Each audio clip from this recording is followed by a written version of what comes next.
جیسے قانون بہت سارے ایسے تھے جو عیسائی قوانین کو جن کو کل عدم نہیں کیا گیا وہ آج بھی ہمارے پاس موجود ہیں، پائے جاتے ہیں، ٹھیک ہے. اسی طریقے سے بہت ساری چیزیں جن کو کل عدم کر کے نیا قانون دے دیا گیا تو وہ ہمارے پاس نئے ہیں.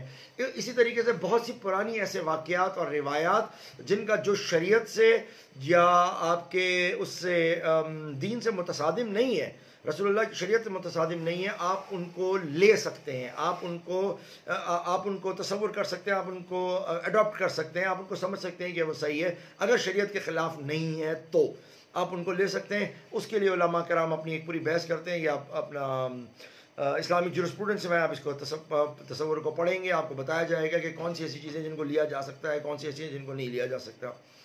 اچھا، اب اس سے پہلے اسی طریقے سے میں یہ کہہ رہا ہوں کہ ہمارے جو اسکالرس تھے، علماء تھے، جتنے بھی چاہے ابن خلدون تھے، ان لوگوں نے اپنی طرف سے کوئی چیز نہیں نکالی کہ کل کو اپنی طرف سے کہا جی میں علم اور عمران بنا رہا ہوں اور میرے سے پیچھے کے سارے لوگ تو بیوقوف تھے اور کسی کو کچھ نہیں آتا تھا. ایسا ہرگز نہیں ہے.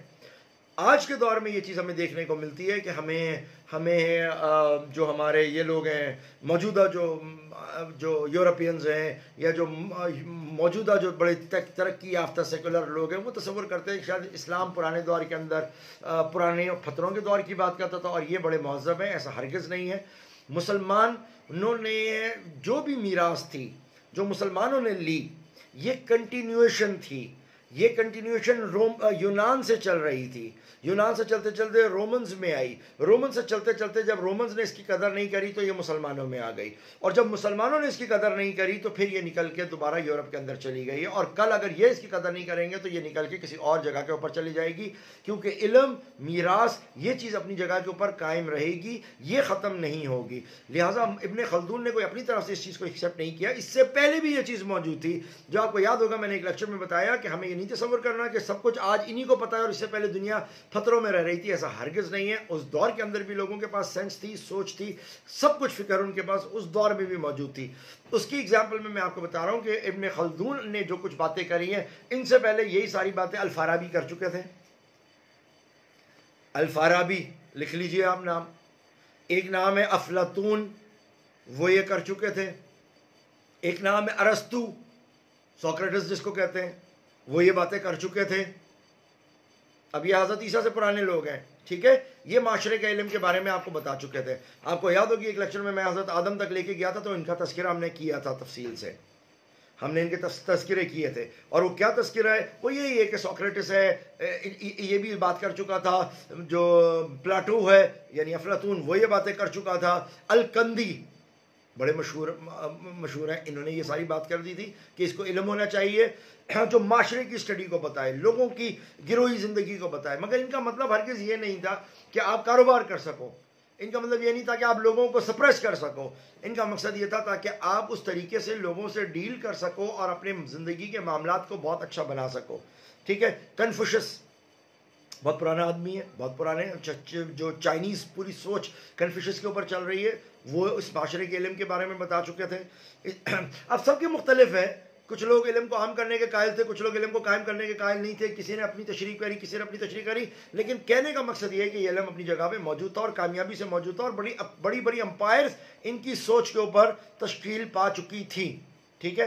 اسی طریقے سے ابن سینا، اسی طریقے سے ارازی، مانٹسکو، بکرات، سقراط، ان سب نے اس چیز کو جو ہے وہ ڈسکس کیا تھا. ان سب نے اس چیز کے اوپر بات کی تھی. وہ سب اس چیز کے اوپر تھے کہ معاشرے کے علم کو پڑھنا چاہیے. اب معاشرے کا علم جو ہے وہ اتنا امپورٹنٹ کیوں ہے یا ان لوگوں نے کیوں کہا کہ امپورٹنٹ ہے، اس کی ایک ایگزامپل میں دیتا ہوں.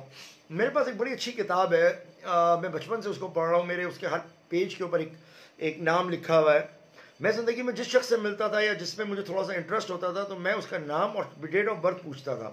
اور اس کے بعد میں گھر آنے کے بعد اس کتاب کو کھولتا تھا اور کتاب کو کھولنے کے بعد اس کی برتھ ڈے، اس کا سٹار، اس کی ڈیٹ آف برتھ، اس کا ڈے اور اس کا علم کے حساب سے اس کے متعلق بہت تفصیل سے لکھا ہوتا تھا کہ یہ آدمی کس طریقے کا ہے، اپنی پرسنل لائف میں کیسا ہے، اپنی پروفیشنل لائف میں کیسا ہے، اپنی فیملی لائف میں کیسا ہے، اپنی لو لائف میں کیسا ہوگا. میں اس کو اچھے طریقے سے پڑھ لیتا تھا اور پڑھنے کے بعد جب میں اس سے ڈسکس کرنے کے لیے جاتا تھا تو اس کو ایسا لگتا تھا جیسے میں اس کا کوئی بہت پرانا دوست ہوں. اس کو ایسا محسوس ہوتا تھا کہ جیسے ہم بہت پرانے دوست ہیں. اس کو محسوس ہوتا تھا جیسے ہم لوگوں کی کوئی آپس میں بڑا گہرا باؤنڈ ہے، کوئی کنیکشن ہے.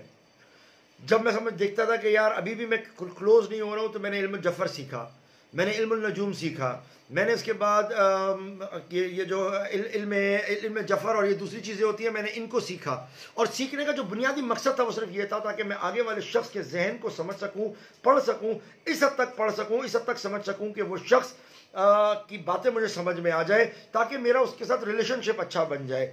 تو دیکھیں ایک بیوی سے جب آپ کی شادی ہوتی ہے وہ کسی اور خاندان سے آئی ہوتی ہے، کسی اور گھرانے سے آئی ہوتی ہے، آپ پشتو ہوتے ہیں وہ پٹھان ہوتی ہے، آپ کا تعلق سید خاندان سے ہوتا ہے وہ بلوچی ہوتی ہے، تو آپ کو کس طریقے سے پتا اس کا لباس، اس کا رہن سہن، اس کے ماں باپ، اس کا آپس میں ریلیشن شپ کیا ہے، آپ کا الگ ہے۔ لیکن اگر آپ ایک دوسرے کو اسٹڈی کر لیں گے اور اچھے طریقے سے اسٹڈی کر لیں گے، اچھے طریقے سے پڑھ لیں گے، تو پھر آپ کو یہ چیز مشکل نہیں ہوگی۔